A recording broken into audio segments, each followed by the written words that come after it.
కాంగ్రెస్ అగ్రనేత రాహుల్ గాంధీ నేతృత్వంలో భారత్ జోడో న్యాయయాత్ర దిగ్విజయంగా కొనసాగుతోంది. నేడు ఉత్తరప్రదేశ్లోని అమ్రోహా నుంచి యాత్ర తిరిగి ప్రారంభమైంది.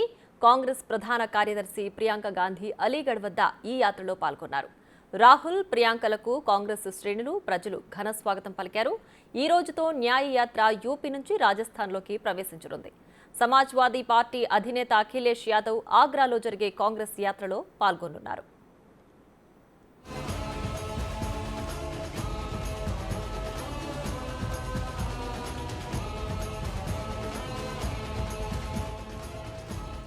అలీగఢ్ నుంచి హత్రాస్, ఆగ్రా మీదుగా ఈ యాత్ర సాగి రాజస్థాన్లోని ధోల్పూర్లో ముగుస్తుంది. అయితే రాహుల్ గాంధీ ఈ నెల 27, 28 తేదీల్లో కేంబ్రిడ్జ్ విశ్వవిద్యాలయంలో ఉపన్యాసాలు ఇచ్చేందుకు యూకే వెళుతున్నారు.